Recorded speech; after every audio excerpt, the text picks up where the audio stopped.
എല്ലാവർക്കും നമസ്കാരം. നമ്മുടെ അന്തരംഗം എപ്പോഴും ഐശ്വര്യപൂരിതമാകണം എന്നതിനെക്കുറിച്ചാണ് ഇന്ന് ഞാൻ പറയാൻ പോകുന്നത്.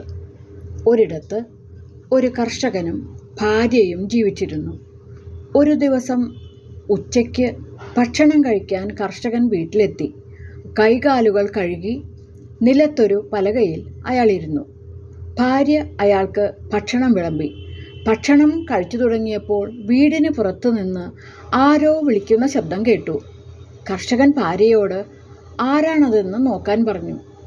പുറത്തു ചെന്ന് നോക്കിയപ്പോൾ 4 യുവാക്കൾ നിൽക്കുന്നത് അവർ കണ്ടു.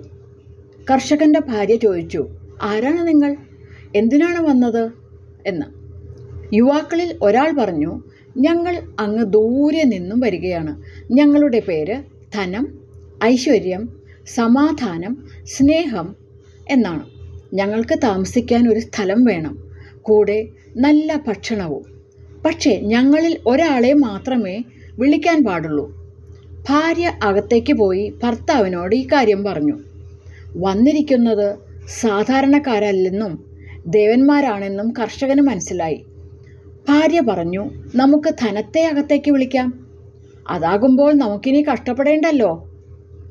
എന്നാൽ കർഷകൻ ഭാര്യയോട് പറഞ്ഞു, നീ പോയി സ്നേഹത്തെ ഭക്ഷണം കഴിക്കാൻ വിളിക്കൂ. ഇഷ്ടക്കേടോടെ ഭാര്യ പുറത്തേക്ക് ചെന്നു. സ്നേഹത്തെ അകത്തേക്ക് വിളിച്ചു. സ്നേഹം കാൽ കഴുകി അകത്തേക്ക് കയറിയപ്പോൾ സമാധാനവും അകത്തേക്ക് കയറി.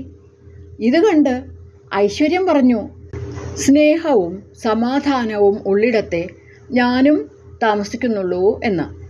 ഐശ്വര്യവും കാൽ കഴുകി അകത്തേക്ക് കയറി. അപ്പോൾ ധനം പറഞ്ഞു, സ്നേഹമുള്ളിടത്ത് സമാധാനമുണ്ടെങ്കിൽ അവിടെ ഐശ്വര്യം കുടിയേറുന്നുണ്ടെങ്കിൽ ധനമെന്ന ഞാൻ മാത്രം എന്തിനു പുറത്തു നിൽക്കണം?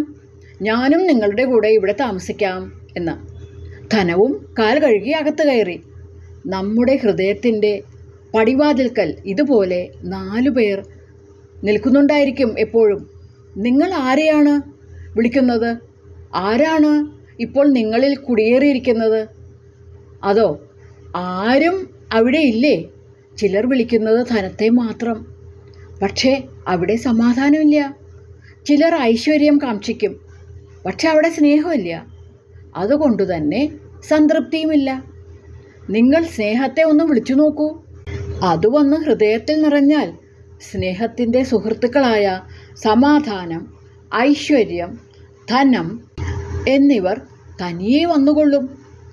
അപ്പോൾ ഒന്ന് ശ്രമിക്കാം. സ്നേഹിക്കാൻ തുടങ്ങാം നമുക്ക്. നമ്മുടെ ജോലിയെ, ഉത്തരവാദിത്തങ്ങളെ, ബന്ധങ്ങളെ, അങ്ങനെ എല്ലാറ്റിനെയും. ശേഷം എല്ലാം വന്നു നിറഞ്ഞുകൊള്ളും. ലോകാ സമസ്ത സുഖിനോ ഭവന്തു.